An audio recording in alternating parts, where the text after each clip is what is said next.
Testing, hot outbound call. 1, 2, 3, 4. You on the air? Are you ready? Make the approach. Plant your feet firmly in the ground. Head down. Eyes on the ball. Relax. That's it. Get your left arm straight. Your right arm straight. Relax. Lower your right shoulder. Go! The Honeymooners Podcast, the only podcast that is all about the greatest show of all time.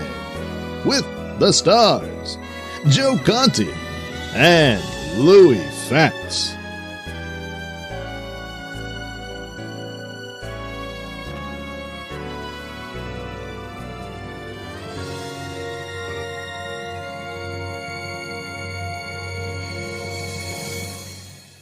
Welcome, fellow raccoons and members of the Women's Auxiliary. What's happening? All you Hurricanes, Bensonhurst Bombers, and all you Mr. Monahans, Mr. Marshalls, Mr. Douglases, and Mr. Nortons, EN for short, of the world. You're listening to episode number 39 of the Live Honeymooners Podcast Spectacular with me, Joe Conti, and my pal Louis Fatts.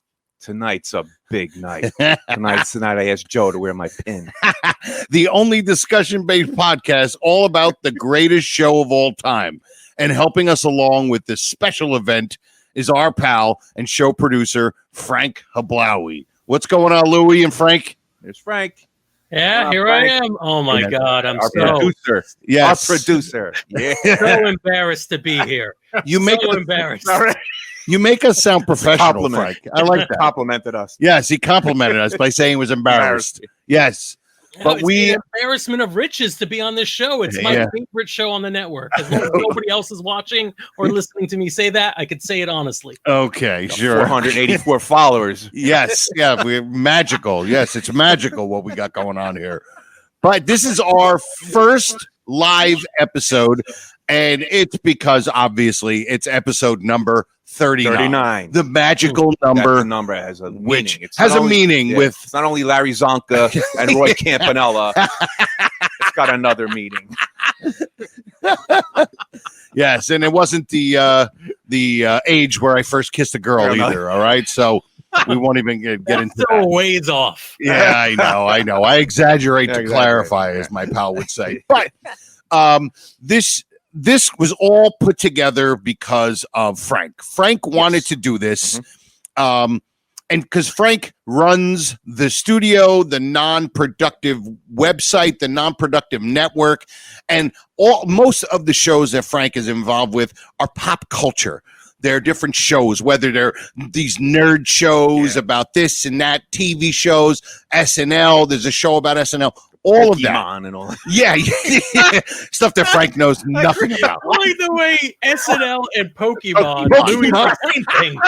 The perfect segue. Yeah, John Belushi. Same thing. John Belushi, these Asian little characters, it's all the same thing.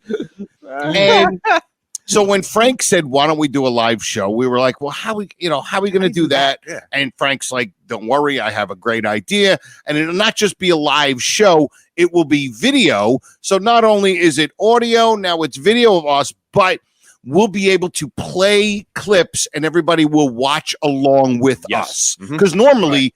When we do the show, we're taking clips and we're just doing the audio. Yes. Because let's face it, the mental cases that listen to this podcast all know the show as much as we do, or many of them even more so. Right. They've got a HD in their brains. They know. Yes. Yeah. They HD. know. Yes. If you want to call it that. Yeah. Oh, they know. It's a deficiency. But they know. High deficiency. Yes. That's what they have in their brains. And so we said, let's do this. And so we're like, this is going to be fun. It's going to be kind of like the show that we do, except we'll be seeing each other, and the audience will watch us and watch the clips as we do. But I will say, it was a little bit of a struggle. Okay, first of all, on Frank's end, I couldn't even gather what it took for him to put this together. Right? I can't even sign on to the computer. Yes, Louis trying to sign on to the computer. Yeah. Just the fact that, and I believe that most of the people who are listening or watching half of them, Frank, just wanted to see what Louis looked like. I look like because he doesn't have nobody knows him except for people in real life. I look like Jeffrey Epstein right before he got whacked. Jeffrey. Somebody said he thinks that he just keeps thinking that you're Freddie Muller. I look like Freddie Muller. Freddie Muller, yeah.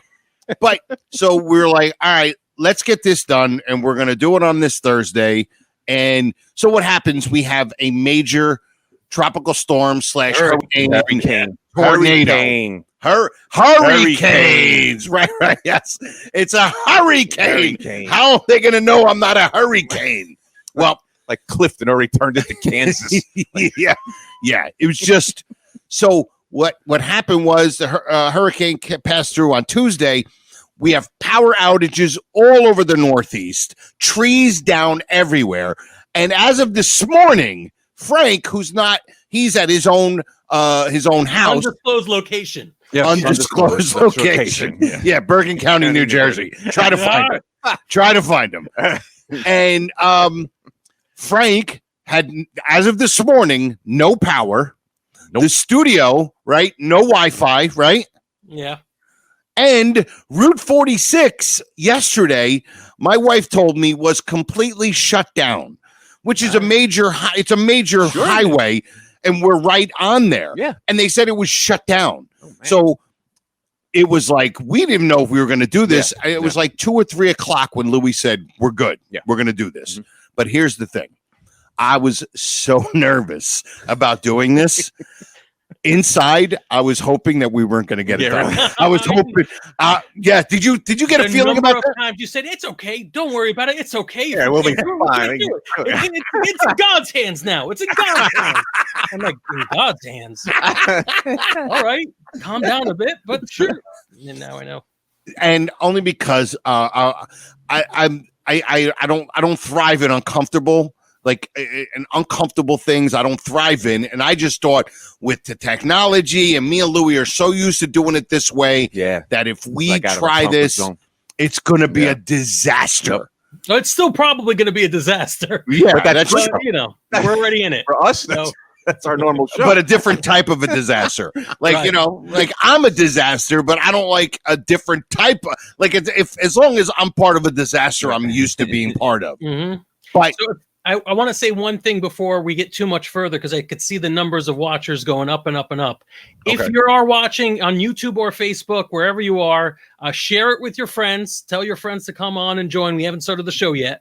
And leave a comment, and we will actually highlight it during the show if it's not too stupid or if it's very stupid. So okay. Know. So it's either can be not stupid at all or extremely stupid. Mm-hmm. And we'll definitely distinguish. That could be a lot. Who's going to make that distinction? But yes. So thank you to everybody who's listening. Thank you to Frank for helping put this together. And hopefully we'll have a good time. And we got some of the usual bits that we're going to do, but you're going to join us in these bits and follow along kind of like you do, but we get a little visual thing with it. Yeah. Right. That's good. We get the visuals. Yes. So now people know what we're talking about. Yes. But I know, Frank, you wanted to kind of delve into a little bit on how we got to this point. Yeah, I'm very curious. So why the Honeymooners? Why did you pick that show to focus all your energies on the twilight of your lives? Well, me and Louis have known each other in the twilight of our lives. Joe muscled through it. He's like, I'm used to it. I for a second, I was like, no, I'm just going to keep going because that was. I don't want him to say anything before he starts to insult me. Well, me and Louis have known each other a long time. 20 years at least. Probably 20 years, right? How long have we 97. I started in 97. Right. So, 20-something years. And look, I think most people have that one, or I think there in every group, there's that one person who's a lunatic about this show. Mm-hmm. And where we worked, there was 4 or 5, at least 4 or 5, easy. Right? Easy. Gil, who did the show, Glenn, and a few other guys. Mm-hmm. And when Louis retired, it was weird. When we actually started hanging out more after Louis retired. we'd get coffee together, we'd hang out, he'd come to some of my shows, and we find we're just start talking about the show. And quoting lines and making these observations that turn into Louis' observations. And I don't know. I just said, dude, we should just do a podcast because we're laughing. We're at diners and we're just howling in laughter at stupidity. And I said, why don't we do a podcast? I got a studio. I can definitely get it done. And I think it could be fun. And Louis, who's never been behind a microphone, nothing. I said, yeah, why not? Yeah. That was it. Why not? For the listeners, I've only, and the watchers, we keep saying listeners like the podcast, but for the viewers, I've run into Louis maybe like 2-3 times at most.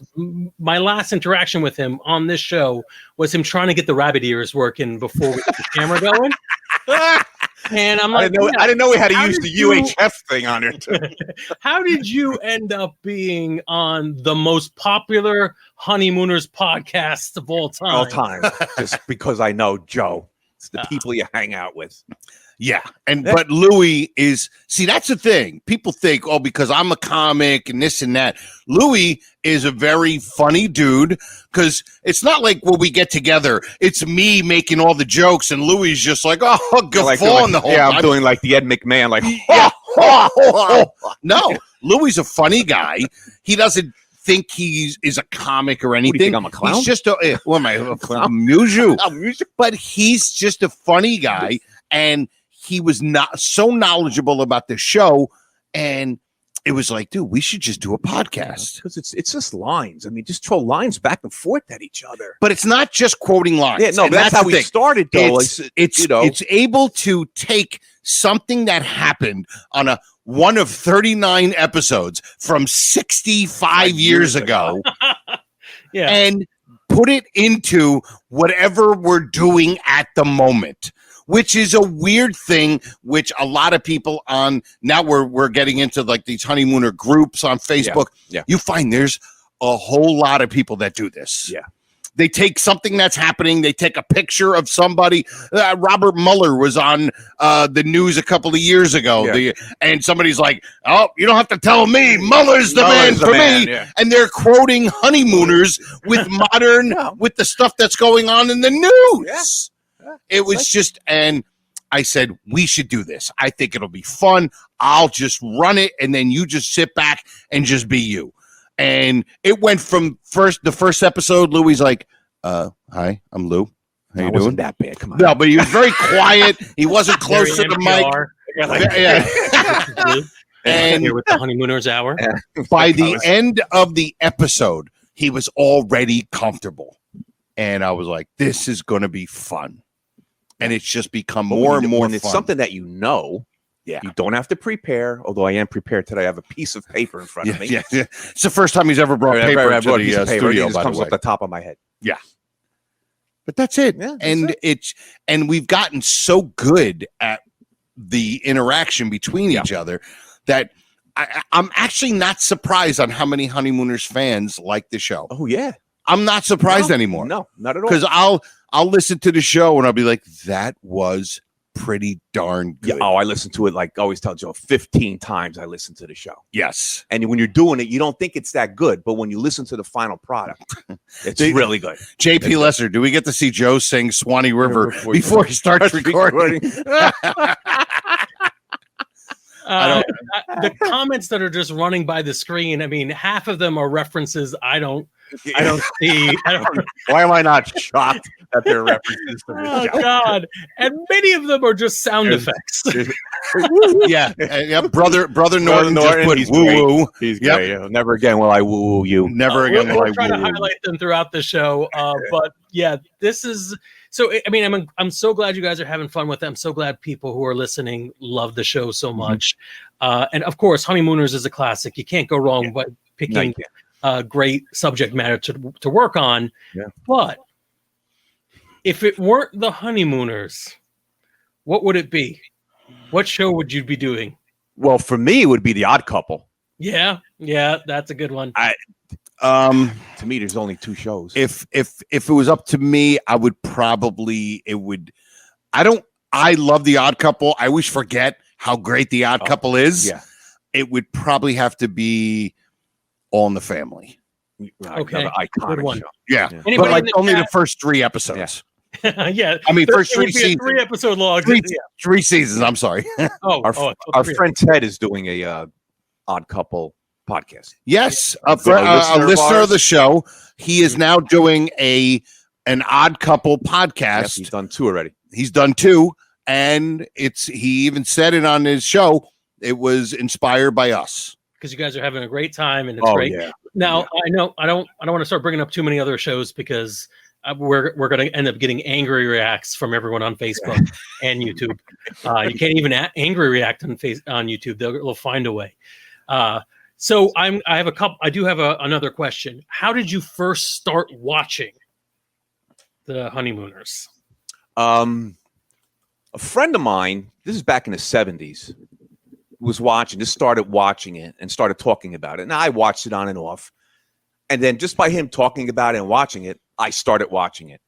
And then all my friends started watching it. And then we just did the thing, talking about it, quoting lines. Yeah. And then that was it. And there That wasn't was even there was no VHS back then. No, you had to just watch. You had to just had find to out when watch it was it. on Channel 11, and you had to watch it. Yeah, There you go.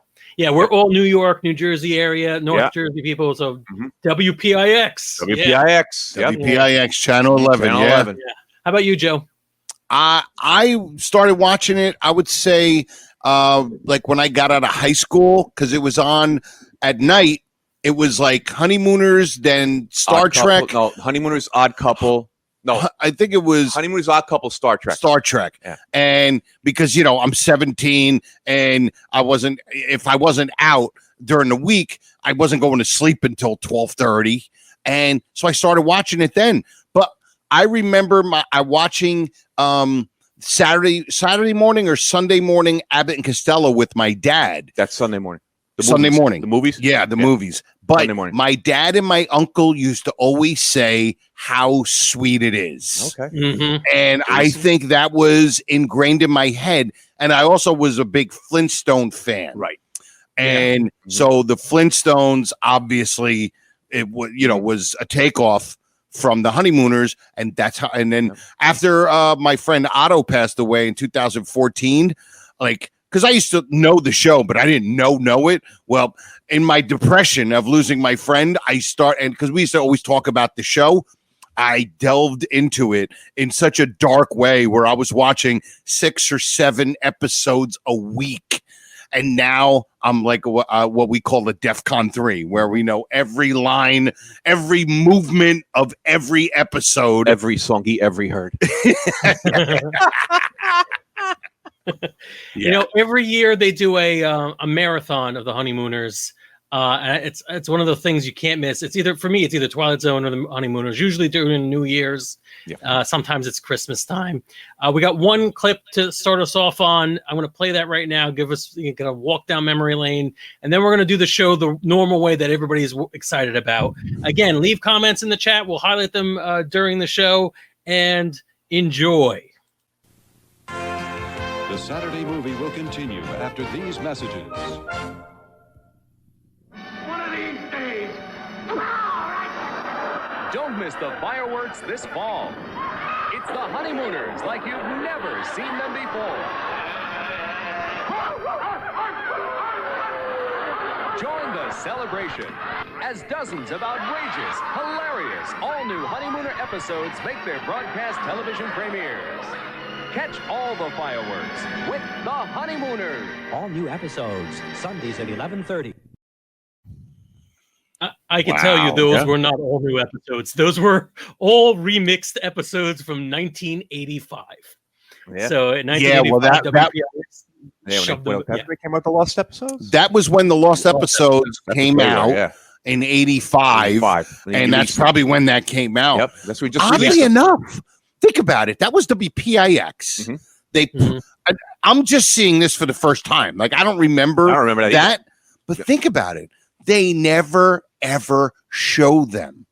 When's the last time you saw a Lost episode on television? Never. I'd have never seen. What did they do? One season of it? No idea. I've never seen the Lost episodes, so I don't even know anything about them. The only reason I've seen some lost episodes Caught is one on because, YouTube once before they took them down. yeah, but now they're on Amazon. Yeah. They're on Amazon, so I'm watching them, but they never showed them. Yeah. And maybe what they should have done was had people or, people who were, because there were still people who were part of the show, still alive back then, to go through, because there were some that were still very good. A lot of them were very raw. Yeah. You could tell they were still building the characters. Yeah. The earlier ones, they were just screaming at each other. But there were some really good ones. Yeah. And they maybe could have had, hey, the original 39, and we also have some lost episodes, whether it was 20 or 30 or whatever it was. But I've never seen that. No. Nope. Never saw that. Where'd you find that? Yeah, really? I dig deep. I dig very deep. Oh my and you know what? It's first 39 episodes of the podcast already in the books. Maybe the next 39 will be a little bit into the lost episodes. I'm sure there's quite a few flubs there. But you've got a show to go get to. I'll hang out and contribute, but you guys run the show as you see fit. Again, I'm really excited to be part of the first live show, and hopefully we'll actually have another episode after this. That this isn't some sort of death knell. 39 now. It would be fitting, though, if it was just 39, go out on top like Gleason did. That's right. That's the one thing that makes me feel like you'll be doing number 40. Yeah, because I'm not on top. No, you're not on top. All right. So now, do we want to get into the one scene that we kind of want to have fun with? Yes. We could do that, right? Oh, yeah, sure. Yeah, we could do this. Okay. So it is from The Man from Space. Yes. And it's you'll see where we start in, and we're going to talk a little bit about it. There's a couple of really cool little interesting things about this scene, that we like, and we'll start it off. Go ahead, Frank. Give it a roll. Ready?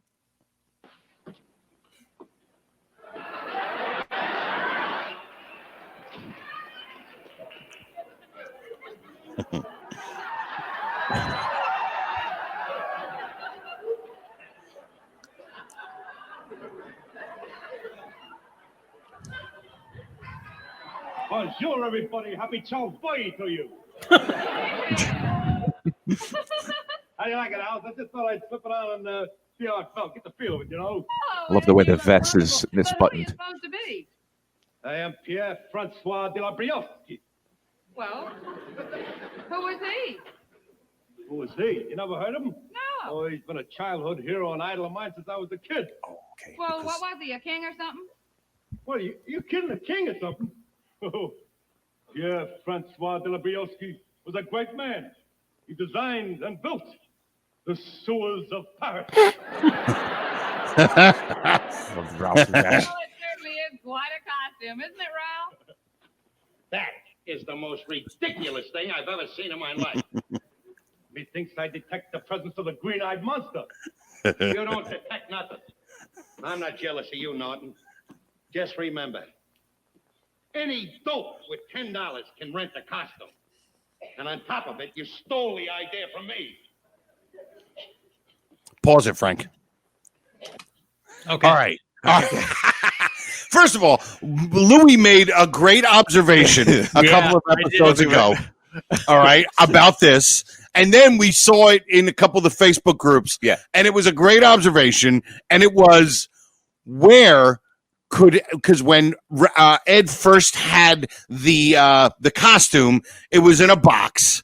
And it was, I don't know, 2 foot by 4 inches high. It's like the Dunkin' Donuts box. Yeah, like the Dunkin' Donuts box. And Louis made a great point. He's like, how is he fitting that whole thing in that box, including the hat and shoes and everything? It was a great observation, okay? It was such a great observation. A wig, a jacket. What else? There's shoes. And if you notice, his vest is buttoned wrong. Is it buttoned not wrong? notice Look, that until now, yeah. It's like he missed a button somewhere, or he might have done it on Misbuttoned purpose just for that little extra. or maybe they were comedic- just rushing to get it on. Maybe him. they were rushing to get on. But now this is what's great. And before, now obviously everybody who knows the show knows the episode. Ralph wanted to borrow the $10 from Ed to get his costume, King Henry VIII. King Henry VIII. But Alice said no to it and no to $5. Right. And he did it because he wanted to win the contest. Put in $10, make 50, and be a profit of $40. Right. That's what this whole thing started. An investment. An investment. And then Norton had already had it, and he thought he's robbed him and stole his idea. Yeah. But it comes up here, and I want you to play it again because this is where it gets interesting. Go ahead, play it, Frank.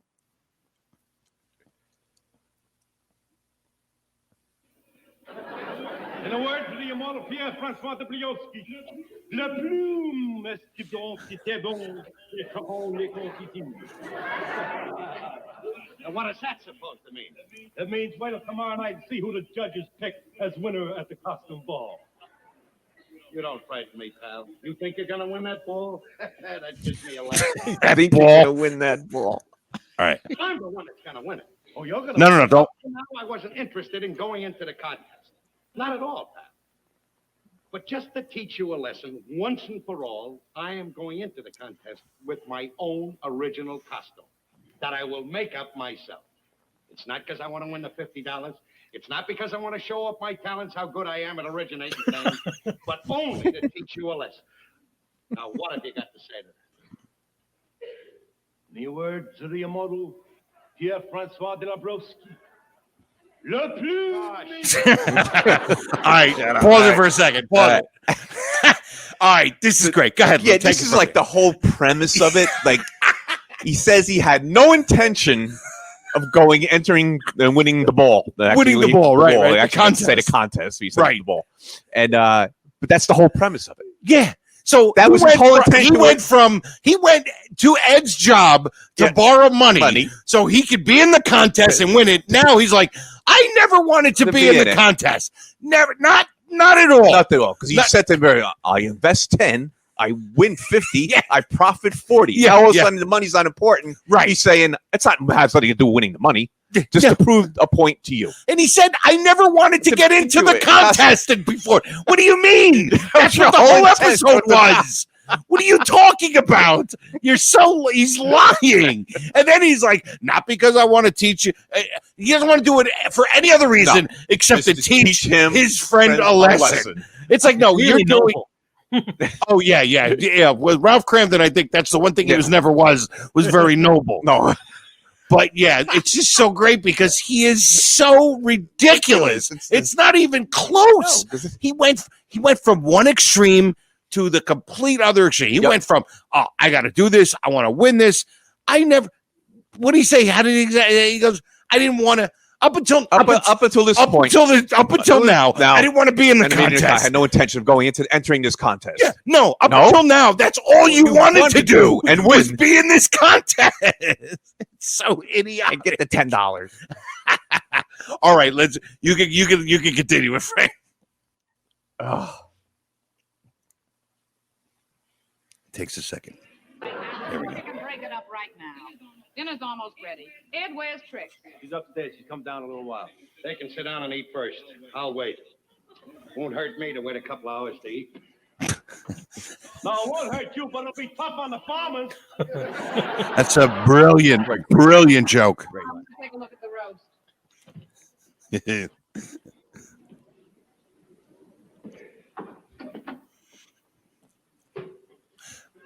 Pause it for a second, Frank.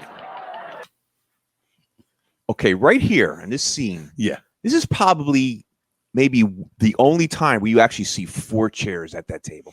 Is it really? Probably. I don't remember. That's right. There's never usually a table. There's never the chair in front of the table because a lot of the scenes are focused on that table. And the chair would be in the way. They would be facing the audience. Yeah, and the chair would be in the way. This is probably like the only time you see 4 chairs. In 39 episodes, you see 4 chairs in the kitchen.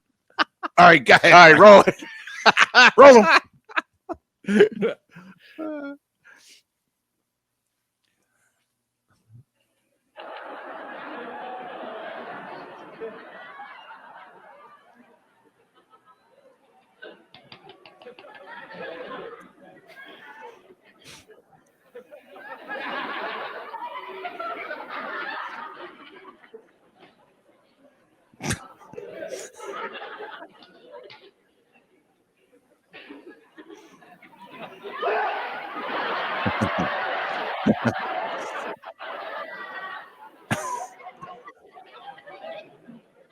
Bellevue is calling. All right, we love when he starts taking stuff apart. It's great. I'm making my costume. That's what I'm doing. With the icebox door. Yes, with the icebox door. Don't get upset. I'll put it back on tomorrow. But Ralph, by tomorrow, all the food that's in there will be spoiled. Don't worry about that. Just invite him down. He'll eat it. What kind of a costume can he be making? I don't know, but if he took the whole icebox, I'd say he was going as a junk man. All right, here we go. I love this. This is great. Ralph. I need knobs.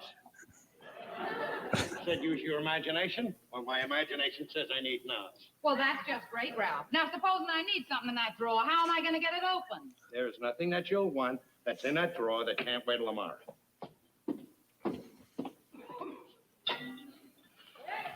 Where's the flashlight? It's in with the things that can wait till tomorrow. Great line. Great line. Now, will you tell me what kind of a costume are you making anyway? I knew you were going to ask that question. Did you know? But you'll get no answer from me. You stole one idea from me. You're not stealing this one. Just remember that, pal. It's in the thing that can wait till tomorrow. Huh? Who I'd like it.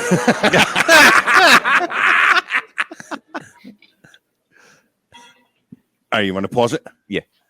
Pause it, Frank. Okay. Go ahead. You know, of course, it's in the top dress pan drawers and drawer, which which is is going to get him out that drawer. Yeah, the And greatest she flub says of there's all nothing in time. there that you wear tomorrow. Their whole life is in that drawer. That's true. Everything that's ever needed in that show is in that drawer. In that drawer. Their checkbook. I mean, everything you can think of. Their bills. The stamp. The paper and pencil. Everything. Everything's shoe polish. Where's the shoe polish? That's a funny scene because when he's really looking for. I wonder if there was a failure there where somebody forgot to put the actual flashlight in that drawer. I don't because know. The way he's going through all the other drawers, the way he's doing it, and what he says to Alice, and it's just perfect the way. If that was intended.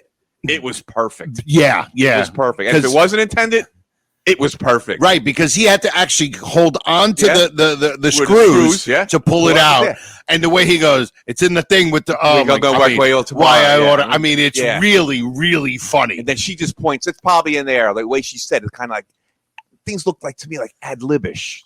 It was just I never thought of that. I never thought of that. Like, is that just he's going through all the drawers and looks like he's kind of not flustered because Gleason didn't get flustered, but it's just funny. I just thought it was a funny, funny scene. And it's great that it's in the top hand dress pan left hand drawer. Top hand dress pan drawer. The whole life is in that drawer. All right, go ahead, Frank. Roll it. Roll it. Roll. You're on here. You on here? Nope. She tried to get it and it fell off, and then she got it again. Got it again, yeah.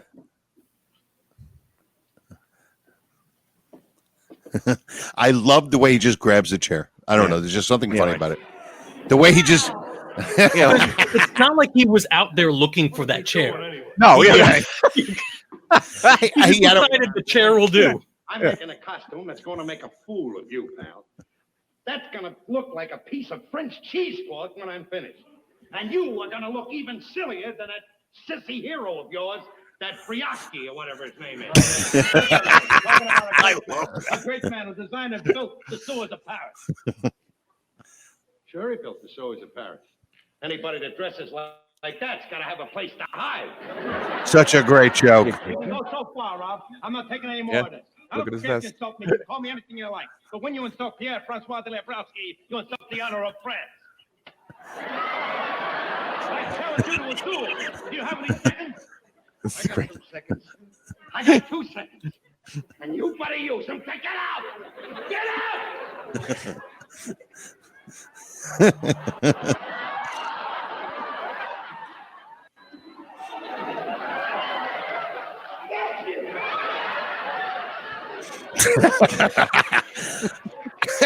I like where he throws it. And then the way he throws it. Yeah, that's great. That is great. Somebody put, maybe it's Trixie's wig. Yeah. I doubt it. Yes, it's great. And actually, when he grabbed the chair. Yeah. When you see the costume, what part of the chair is on the costume? The only thing I'm thinking about, he used a chair to step on something. Didn't use a sash of the window sash. Oh, the sash cord or something. Cord. He used the something to do with like a curtain or something. So maybe he used the chair to stand on to get something. Because like Frank says, he didn't come in like going for that chair. He's looking. No, he's looking around. And all of a sudden there's a ding, there's a light bulb, and he grabs the chair. The old finger on the chin. Yes, the old finger on the chin thing. And what's funny about that costume? It lights up. Did you ever see it lights? Like, yes. How did he do that? Yeah. He makes a house phone, right? He has the house phone on the one episode where he wired in all the tenants. Like before wireless. Yeah, exactly. It was all wire. And he made a costume and there was no plug. Yeah, it's lighting up. It's lighting up. What the heck? How do you do that? Oh man. But yes. What a great scene. It's a great episode, obviously. Yes. But yeah, and Norton, I'm now noticing the vest. Yeah, the vest. I never noticed it. And Robin in the chat, is like, look at that vest. This button. Oh, it's great. I bet she did that on purpose. I don't know. I'm just thinking that they were just changing him so fast just to get him into the costume and out. And look, it's like it's not like it's this isn't Shakespeare. Yeah. No, you know what I mean? No. This is a play of a comedy. So I guess anything of a little bit of a mishap would have worked perfectly. Now remember in the beginning of the episode when he comes out of the sewer and he startles him. Yes. And he says to him, Ralph says to Ed, boy, that outfit is a doozy. Yep. And you don't really realize it at the time what it's meant, but it all comes full circle at the end. At the end, when he comes in. When he runs all the way from 225th Street all the way down to Bensonhurst. With the mask on. With the mask on. Not only the the mask is on the subway, through the streets, up to the Raccoon Lodge. And then he says, am I late? Am I there? Ready for the eats? Yep. Am I late for the eats? Yep. Frank is looking at you guys like you're nuts. Probably because he's like, how do you know all like this? it that you're treating it like the Zapruder film. They're like, pause. Yes, yeah, pause now. You see that flash from behind the grassy knoll? What? I don't got a reel to reel here. Roll back the footage. What are you Yes, we have the grassy knolls in Bensonhurst. Oh God. Yeah, but what? Like I said, it's almost got a couple of like little mini observations. Yeah, in it does. But think even about when he says, "I'm winning that ball." Oh, that's right. He says, "I'm winning." He's supposed to say, "I'm winning that contest." I'm winning that contest. Norton referred to it as a costume ball because he's dressed up in a periodic 1700s type thing where they went to costume balls. Right. So he's speaking that language all right the time. And Ralph says, I'm winning that ball. I'm winning that ball. He's going to say, I'm winning that contest. You mean a bowling ball? Is there a bowling bag ball for it? Like, but yeah. But what it's a great scene because it's got the physicality of Art Carney, obviously. Yes. And dude, even when he's opening the snuff. Oh, the snuff. He's trying to open it. He has it backwards. And he's got it backwards. And he's like, flick. And then he turns it around and then it opens. And the costume. Yeah. And, great scene. It really is. Great scene. Great scene. What else are you going to say? It's a great scene. All right. So Frank, where do you want to go now? What do we have next? We talked about a couple of Louis' observations on this. What do you want to play a full actual Louis observation? Yes, and what's good the intro. And what's good is that this is music. This one is it's a tough one to hear. Can we describe it real quick? The observation, or do we play the clip first? Because then we got to hold it. Talking about Louis' observation with Mr. Marshall. No, that's not the observation. That's the flub. Oh yeah, yes, that's right. Flub of the week. Then we'll do the observation. All right, glad we agreed on that. Yeah, I forget which one it is. So whatever. They're interchangeable anyway. Boy, you figure Frank would be the one screwing things up, not me.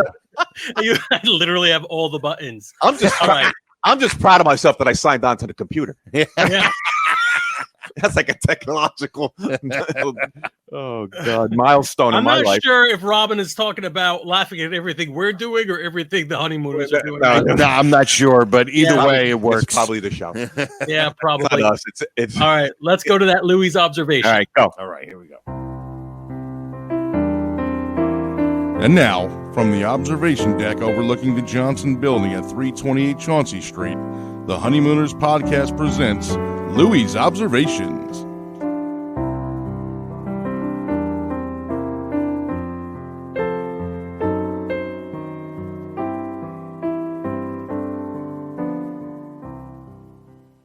Hi, Trix. Hey, where have you been all day? I came down twice and couldn't find you. Oh, don't ask, Trix. What a day I've had. I left the house right after Ralph this morning. You know that dog my mom has? Oh, you mean Ginger, the big collie? Yeah, that's the one. Well, the poor dog's been very sick, and it's worried my mom something terrible. Oh. So she asked me the first thing this morning if I'd take the dog down to the veterinarian's and see what was wrong with him. Mm-hmm. Well, what'd the vet say? Well, he said I'd have to leave her there, and he'd send me the report later. I told him to send it by messenger, not by mail. I don't want Ralph finding that in the mailbox. Why? Well, you know the way he feels about that dog, always snapping at him and everything. Oh, yeah.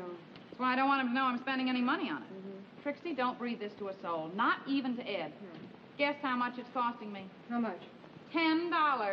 $10 to examine a dog? Isn't that something? I went with Ralph the other day when he had a checkup at the doctor's, and it only cost him $3. That's still true. Okay. Yeah. Oh, okay. Here's the observation. Now, Okay. all right. This is great. This is so good. Alice's mother's dog. Right. Why is Alice bringing the dog to the vet? Alice's mother and father, they have a car. They have a car because the father was double parked one time. Right. And the mother is always getting on Ralph for not being a good provider. She lets Alice pay $10, which in today's money is $100. It's $100, $90. $90 today. to $100. $90 to $100. So instead of I just picked out one more thing, Joe, before I forget. Go ahead. They're having the report sent to Alice. Yeah. Why? Send it to the mother. Can't send it to 33 Kosciuszko Street.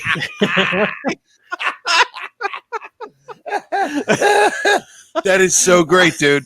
And first of all, Trixie, I got to tell you, a little pushy in the very beginning. Yeah, like, where were you all Where day? were you all day? Like, what are you dating? Yeah, like, you're not supposed to leave the house. Yeah. You're like, a 1950s housewife. How did you get out? Really? But yeah, what a great and so they have her pay for it. Pay for it. No, first bring it, number one. Right. So they drive to Bensonhurst to drop a dog off to Alice's. Unless then Alice went to the house, had to jump on the subway. 3 long blocks. Had to jump on a subway to go to her house, pick up her dog, bring it to the vet. Right. Bring it back. Pay for it. Pay for it. Right. Bring it back. Yeah. And then have the report delivered to Alice's house. Alice's house. Like, what? Oh goodness, God. that's great. Oh, so that's the observation. Oh boy. Oh my God. Yeah, that is a great observation. And obviously, why? Because you wouldn't have an episode. You wouldn't have an episode, yeah, because obvious. Yeah, really. But this is the name of the game because it's to tie it in with the doctors. Of and, course. Ralph didn't know his doctor's name. Of course. Thought it was the veterinarian's name. Right. Dr. Morton. Yeah. But it's just great. Like all of the rigmarole that Alice had to go through, right? For her mother, who doesn't think her husband's a good provider. But well, listen, your husband wouldn't even drive the dog all the way to the vet. All right, we'll just drop him off at Alice's house. Great observation, Will. Great observation. God. I didn't see any of the comments because it was clicked on private chat, so I wasn't seeing all the comments. I'm looking at them now. There's a slight delay in what Facebook's getting, so all I see is people posting things like, and I'm like, who are you calling? Sissy Hero. I'm like, oh, that's from the Sissy Hero. Yeah. Yeah. And people from, over on YouTube, they're talking about the prop failure. They love the gloves. Wait, what gloves? What? I assume Martin was wearing when he smacks him in the face with it. Yes. Yes, the gloves. And this one out of context is great. Ralph's little pants. They're quoting other episodes. They're just that's what Mark's doing. Mark's quoting another episode. Popped into his head and he just typed it out. See, that's the mental illness. That is the Honeymooner fans. Not even Honeymooner podcast fans. The actual show, the mental illness where their head is bouncing like a ping pong table back and forth from different episodes. They can't even stay focused on what we're doing right here. It's fantastic. Great. Ralph doesn't have a very good arm. No, he doesn't. He threw it like a girl. Through what? The hat. Oh, the hat. Yeah. I was wondering. Charles, nice. I do love this one, and I actually thought about it myself, but I did not get a chance to say it is the first junk drawer. Yes.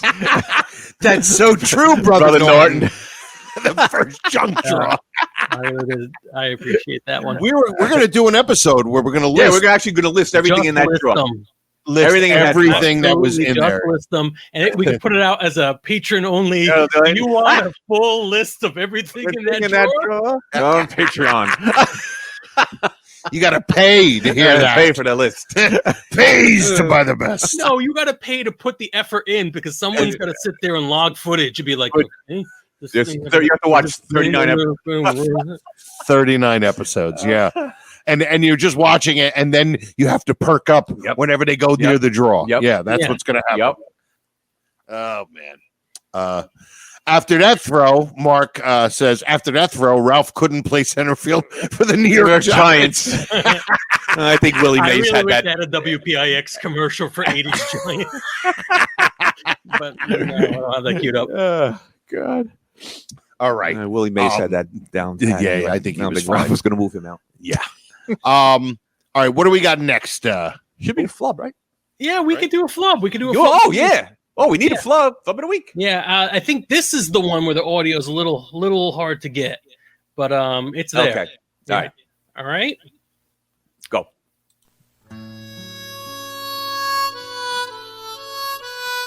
And now, the Honeymooners podcast presents... It's not in the top hand drawer! The Flub of the Week. We can make it another time. All right, sure.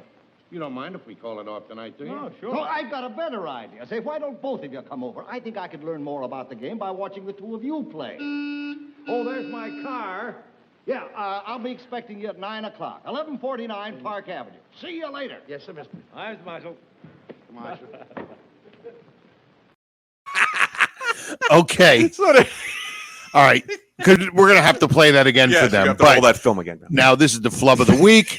This is an interesting flub because it's obviously audio, but there's a visual effect to it because go ahead, tell him. He lifts his hat to say goodbye to Mr. Marshall. Right. And in the middle of that, between the goodbye and he forgets Mr. Marshall's name. Yes. And Ed says, goodbye, Mr. Marshall. Bye, and Mr. then Marshall. Ralph says after he says, Marshall. Yeah, he just says Marshall. It's like Ralph says good night or goodbye, and then Ed says his goodbye, and then Ralph finishes it with Marshall because he forgets his name. He goes, see you later, and he goes, bye, Ed. And he stops. And Ed says, right away, yep. Art Carney Yep. or Ed, I think it was Art Carney went, later, Mr. Marshall. Yep. And then he goes, Marshall.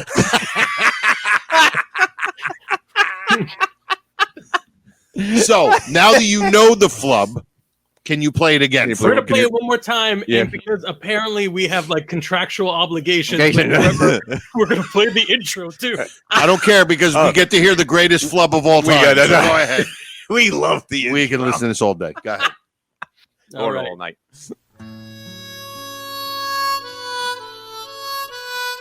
And now, the Honeymooners podcast presents... It's not in the top hand drawer! The Flub of the Week. We can make it another time. All right, sure. You don't mind if we call it off tonight, do you? No, sure. So I've got a better idea. Say, why don't both of you come over? I think I could learn more about the game by watching the two of you play.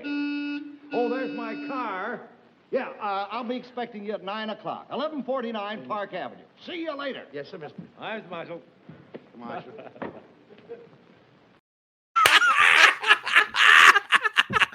Yes.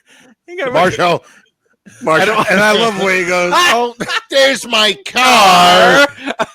Oh, it's just so great. And just to hear him just go, Marsh. And also, the tip of the cap. Yeah. What that is that's the exaggeration, because when Freddie Muller first said the other guy couldn't go, right, because, the boss is just a person, you know, the boss is a human being. Yeah. Oh, you guys with the boss. And then he is so enamored with Marshall that he tips his hat to him. Like he's some sort of, I don't know, like dignitary or something. Like he's your Francois Delabriere. Yeah. But I believe he did that on purpose. Yeah. But at that time is when he realized, it's Marshall. Now, you said before is interesting about, did Art Carney rescue him in there, or was that Art Carney's line? Now, I don't know. Two ways, because being the greatness of Art Carney could have rescued him by saying Mr. Marshall. Right. Because one of our listeners, Ira, our good friend Ira, right, mentioned on one of his emails to me that the boss one of his many emails to you. One of his many emails to me. Was it the one that was a nice email? Was he not yelling at you? You mentioned it in your intro, the three different bosses' names. Yes. So having three different names of your boss could throw you Ralph off. Like, all right, who is he tonight? Right. And the one guy played two different guys. Yeah, he played Monahan and Marshall. No, he played Harper. That's right. He played Mr. Harper and Marshall. Yeah. So he probably Ralph said, okay, who the heck? Wait, who's he supposed to be again? He probably forgot. Yes. And I will say, in my intro, when I did that, I got the idea from Ira. So I want to thank our good friend Ira. Cousin Bill just said, commented and said it's the greatest podcast. This is the greatest podcast. It's the greatest podcast. Clap. I encourage everyone to support these guys on. Well, he spelled patron wrong. I did. And then it's a yellow man's face. But now, you were the first one to tell me, Frank, that Cousin Bill is supporting us on Facebook. I mean, on Patreon. Yes. But I guess he's not on Facebook because I've never heard Cousin Bill until you told me about him. Like us on, he's commenting on YouTube right now. So I think he's a smart person. Does not go on Facebook because the government. Yes, of course. Yeah, but we very much appreciate it, Bill. We appreciate it, Steve. We'll mention him out later on the show. I do want to bring up a couple of things. Yes. Literally, people are still talking about the very first series of clips we aired. Are you really? Man of Space. And we're getting fact checked here, or not really us, but it aired on December 31st, 1955, not November 5th, 1955, as it said in Back to the Future. Back to the Future in the movie, because they were watching it live, and he was like, "Oh, this is a classic. This is a classic," and they were like, "What's a rerun?" Right? Yeah, JP. And, we might as well throw this out here because I like the username. Did the snuff come with the costume? No, they cost 50 cents. Was it 50 cents? Yeah, I bet you he had Amazon. 50 cents on snuff. Yeah, maybe Norton had Amazon deliver the snuff. Yes, and Mark also says 1149 Park Ave, down the block from 1049 Park Ave, the Odd Couple, Felix and Oscar's address. Mm-hmm. Yes. So Oscar's living across the street from Mr. Marshall. Oh, and Mark also says the $10 for the dog, $96 between 90 and 100. Yeah, $96.19 in 2020 dollars. Yeah, and it would never cost that little. Actually, no. They know they got you under the barrel. What would you do, Joe, for Gleason, your dog? If his vet bill? What's the max you would pay for that beautiful little guy? whatever I would have to rob from any bank, that's what I would do for my dog. All right. Now, approximately how much for your wife? Maybe $50-$60. Whatever the copay is. And yeah, I mean, is there a copay? That's it. You're maxed. If you're married to Joe Conti, I'll hear about it later. Trust me. And how about this, Pete? Abruzzese.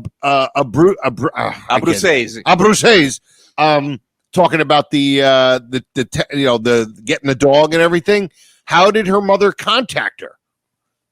That's an interesting question too. Right. Good. There's another good question. Yeah, because she probably would have called Trixie, but apparently Trixie didn't know. She didn't know because where were you all She day? was harassing Alice because she wasn't around.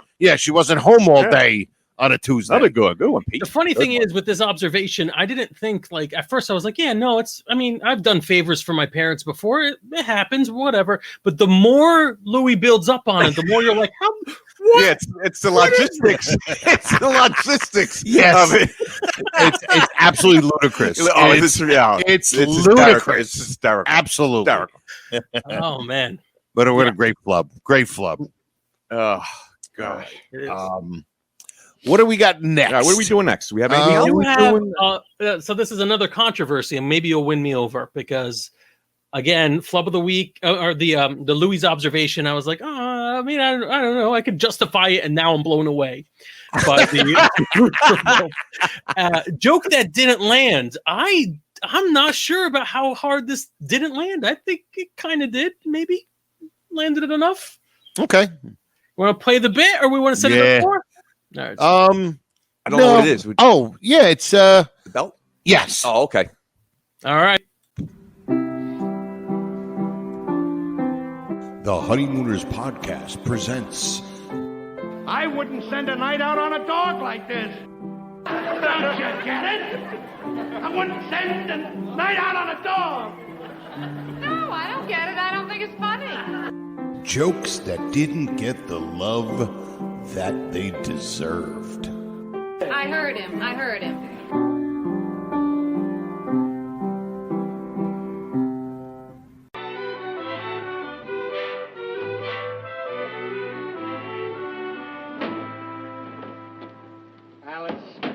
Alice, where did you put my belt?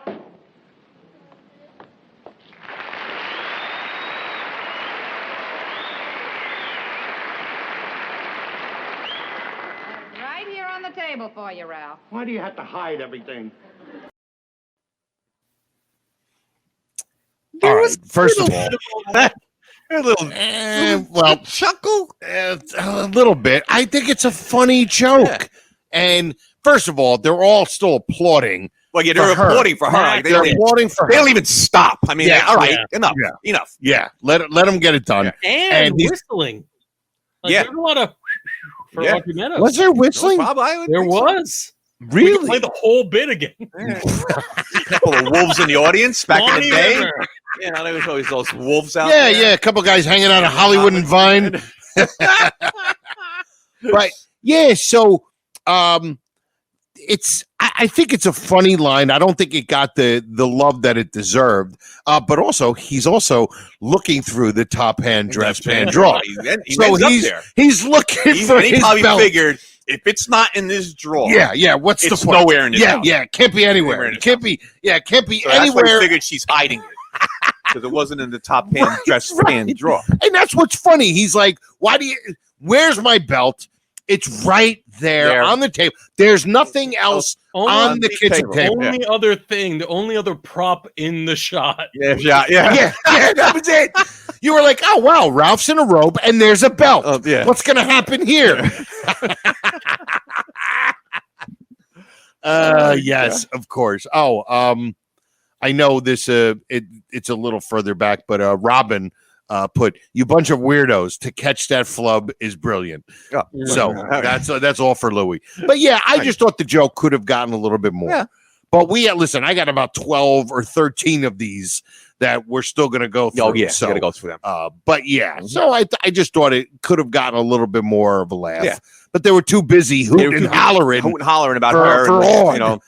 For Odd. Yeah, well, for Odd. You think that's what she was called back in the early Instagrams? Odd. That's one.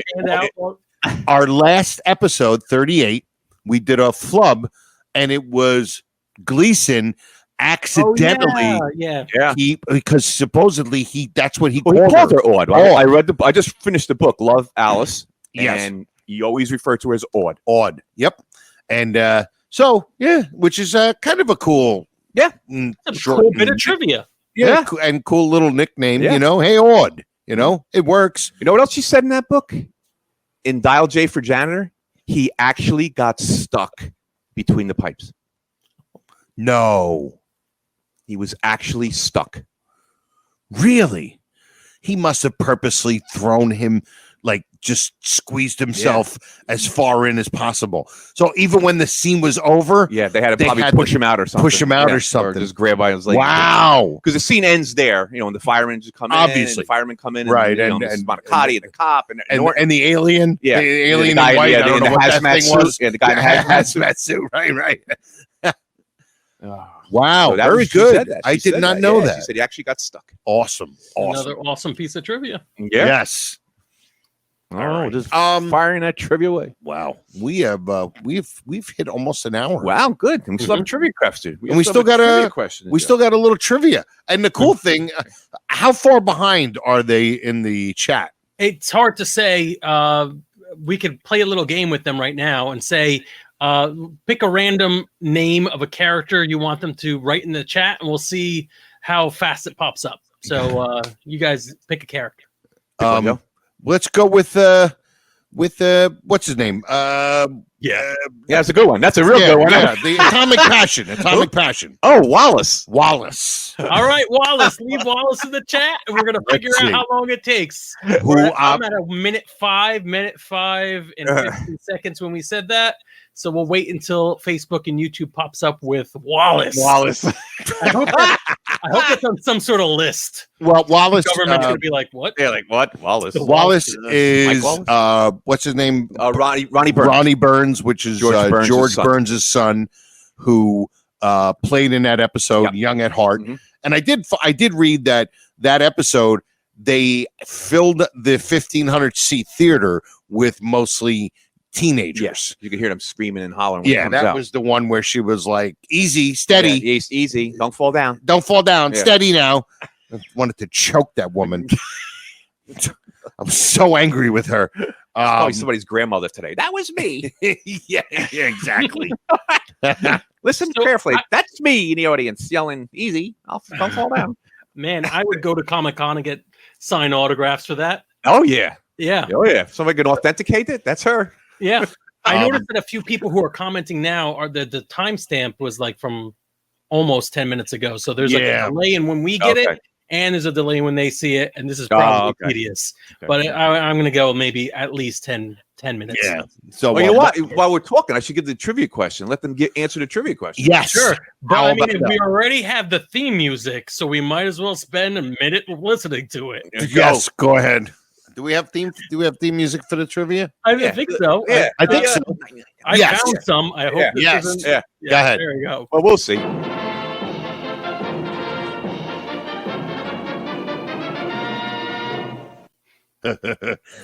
Yeah, that's it. That's it. Just the $99,000 answer. Short and sweet. Okay, here's the trivia. When Norton goes to the hospital after getting hit in the head with the manhole cover, yes, who's the doctor that attends to him? What's the name of the doctor that attends to Norton? The guy who's got a famous scene because it's the whole RX scene. Right. It's the doctor who's also the butler. Yeah, Bascom and Roberts. He plays two butlers. What's his name? We all know the other doctor's name. Right. The best we have. Yeah, the best we have. The best we have. There's 3 doctors are mentioned. But what's the guy who's attending to Norton? What's his name? My goodness. It's very faint. He says it. The other doctor says it to him. Very faint. I know. I hear him when I can hear him saying it. Yeah. I can't. Anybody, Frank? Anybody? Anybody chime in yet? think Or we're so. still No, we've it's got too too long. much of a delay. Our delay's too long. We may Okay. have to go to another bit and then come Okay. back to this. We should go to commercial. Patreon. Go to commercial. Patreon. Run that WPX. Yeah, run that PIX thing, Ed. Come on. Do the WPIX thing again. We're gonna do it again. Oh, you know what? No, this is good. Robin asked Joe, Louis, Frank, do you have favorite episode? I have my top 3. Yeah, Frank, didn't you make us prepare a top 3? Yeah, I don't think you did though, but we both prepared a top 3. Yeah, Joe, go. I can do mine. Yeah, go. I'll go 3. I'll do 3. You do 3, All 2, right. and 2. All right. My number 3 is Funny Money. Yours is funny. Okay, my third one. I mean, I just there's like 12 tied for third. Yeah. But I'm going to say the deciding vote. The deciding vote. That is a good one. Yes. Now I don't know, Frank. Do you have Did you prepare like a top 3 or whatever? I didn't prepare a top 3. I know what my favorite of all time is, and we already showed a huge clip from it. All right. It's The Man from Space. Okay. I mean, as a All kid, I tried. This is like up until like high school. I was like, I'm gonna do a pots and pans robot, a spaceman. It's gonna be amazing. Never got permission to take any of the pots and pans to do it. Couldn't even dream about how to make it light up. Really? That was How did we do it? Christmas lights. Yeah. Could they have Christmas lights in? And, Battery operated Christmas lights. Yeah. No. Yeah, I want to know where the plug went. Yeah. I'm just Yeah, saying. Sorry. Complete with a denaturizer.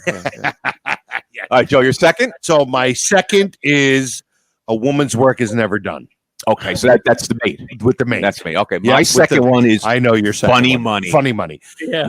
Funny We Money. just got our first Wallace. There you go. We got a our Wallace. first Pete. Wallace. Pete. And that's We what just got our first Wallace. 4 minutes.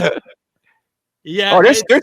There's Ted. That's Ted Leinhardt. That's who Ted does from the Odd Couple podcast. Yep. Oh, now we're getting. Oh, the Wallaces are The coming Wallaces through. are coming in. And then I don't even know what this was in reference to. Hong Kong Helen Gardens. Hong Kong Gardens. I don't It's know. your friend. That's Kenny. Yeah. It's my partner from my other show. So now Your first. Mine's Funny Money's my second one. and my second is A Woman's Work Woman's Is Never Work. Done. And your favorite is? I'm going to say Brother Ralph. Yeah. And mine And I is know yours. It's Palomine. Palomine, obviously. So now you see the difference between now we mentioned 6 episodes and we were only together on one. Funny Money. Funny Money. Yeah. So that shows you its taste and Yeah, but it just shows that Funny Money is Funny amazing. Money is And you know why? I knew I had to put at least one. There's no way I couldn't have one that did not have the mother-in-law. I couldn't. Oh yeah. There's no way. Yeah. Because she's in, I think, 3. Mm-hmm. And all those 3 episodes are phenomenal. Yes. Matter of record. Yeah. Oh, Great. I mean, it's a classic scene. Classic blabbermouth. Yeah. That's classic. I wonder if this counts as a Wallace. I guess it has to. Judy This is a Connors. Yeah. Wallace Okay. as We'll Wallace. take Judy Connors. Wallace. This is how he has to say Wallace. He has to give it Yeah. There it is. Judy Wallace is here. It's great. Right up, Mrs. Cramden. If you had no idea what this thing was about, now you're just seeing a bunch of idiots just typing the word Wallace in. I hope all your friends on Facebook and all your contacts on YouTube are like, what's going on with this?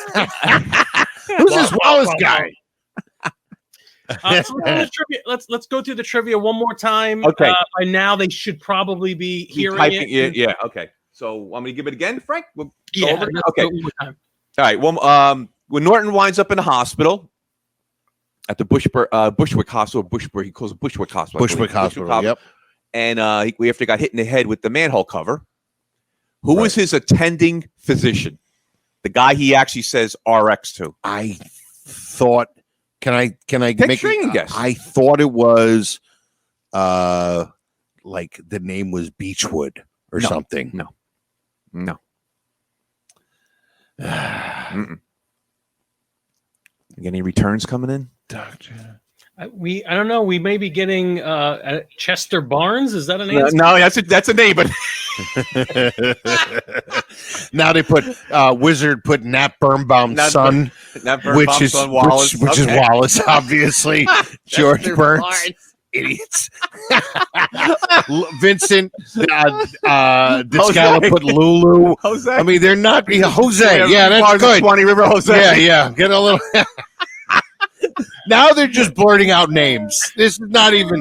No, they're it's not even Dr. trying anymore. That's probably supposed to be Dr. Seifert or Seifert. No, it's Seifert, and that's not it. And that's the other That's doctor. another doctor. He's actually the guy who says the other doctor's name. Yes, that's the guy who goes. And we'll see if he's got the same blood type. Yeah. That's. I thought it was Seifert, but it could be Seifert. Could be Seifert, yeah, but well, Seifert. right. Seifert. I think it's they're- Dr. Seifert in IMDb. Seifert. And that's.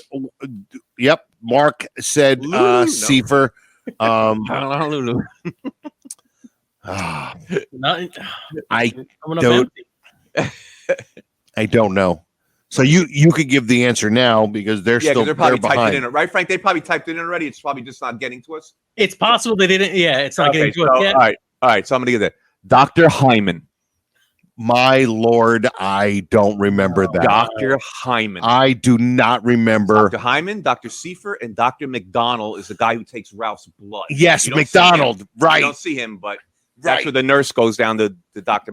takes him When down to did Dr. he McDonald. say Dr. Hyman? Dr. Hyman, when they came in together. Remember he said, I got to use your room, Dr. Oh, I want to put my emergency case in there. Yeah. Then it goes, good night, doctor. Good night, doctor. Good night, Doctor. Right. When he first says Dr. Hyman when he first goes. Oh, wow. Yeah. McDonald, I remember He's hearing. the guy that takes the blood, but we don't see We him. don't see him. He's not. He Seifert's doesn't. basically the guy that has the main role. Right. I did not Yeah. ever. I don't think I remember Yeah. hearing Dr. That's the Hyman. name you would remember. Yeah.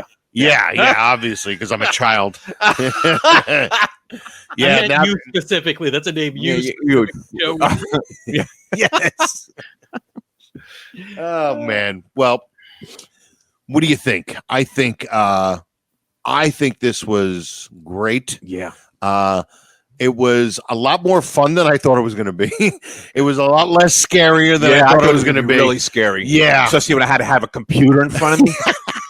Yes, Louis. I know, poor Lou. Oh God. Yeah, listen. Frank, I always say I live in an 8-track world. Yes, And it's he does. Yeah, I'm very glad we can make this yeah. work. And Louis- we figured it out. And hey, look, someone figured out how the costume gets lit up. He needed the flashlight batteries. to make the costume light up. Ah, But where are they though? That's the whole thing. It's inside the door. Definitely. Wizard, very good. Good. Oh my. Yeah. But good. he did use the flashlight as his gun. Oh, and did it light He up? uses the flashlight as his gun, I believe. Right? Oh, maybe that's what He holds is. it out like it's like a ray gun. At the time in the 50s, they had ray guns. Well, if anybody could Imagineer up something, I guess. It would be right. Yeah. He didn't say Imagineer. What did he say? He Creatify. Creative. Well, I'm glad we did this. It was a lot of fun. Oh, great. I'm gonna do a couple of plugs here right away. We gotta let people know Joe Conti can be found at joeconti.com. He's an actual stand-up comic you can watch in places possibly in the near future. the back of a strip joint, parking lot of a strip club right now. That's where I perform. Just because it's out in the open and you're safety conscious, nothing else. Right. Yep. Louis can be found at various area ShopRites. And also at Whole Foods now. Oh, Whole Foods. Yeah. Wow, Stepping up. They have Patreon's really kicking in. Now I can go to Whole Foods and buy my broccoli rabe. That's right. Yeah, leave a comment, follow the Non-Productive Network. Yay, Facebook.com/nonpro, YouTube.com/nonproductive. Just hit subscribe. It's how we pay our imaginary children. So far, no one has written the answer. I think we stumped everybody. Yeah. Yeah, a couple people put Seaver. Yeah. Seaver was the closest we got. Yep. Not quite. Last things, this was a lot of fun. Thank you for having me be part of this. It was a lot good. Great job, Frank. Great job. I can't see who else I would rather have in doing that. No. Yeah. I mean, Frank was great, and he's a fan enough of the Honeymooners to float along with us. Yeah. Yes. Absolutely. It's a great show. We're going to leave with a little thank you music, a little end music, and a special thank you for the people who helped make this possible. If you guys want to say anything about them, feel free to unmute your mics while we clip down to our the final few minutes of the show. Everybody who joined us today, over 30 people watching live on Facebook, YouTube. That's great. We're probably going to get a few hundred when this is available to download as a podcast. Don't forget to tell your friends, because if you don't, are they really your friends? Think about it. Something to ponder. Something to ponder.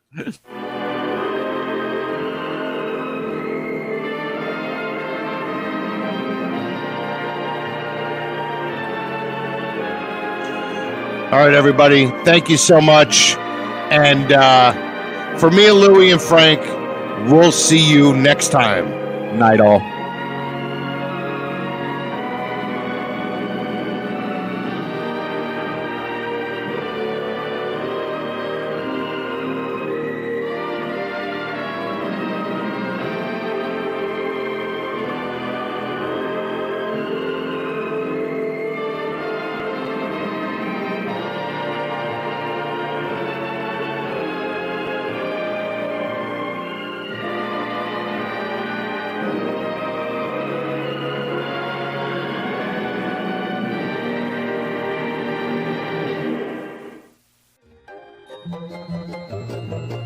This has been a non-productive media presentation.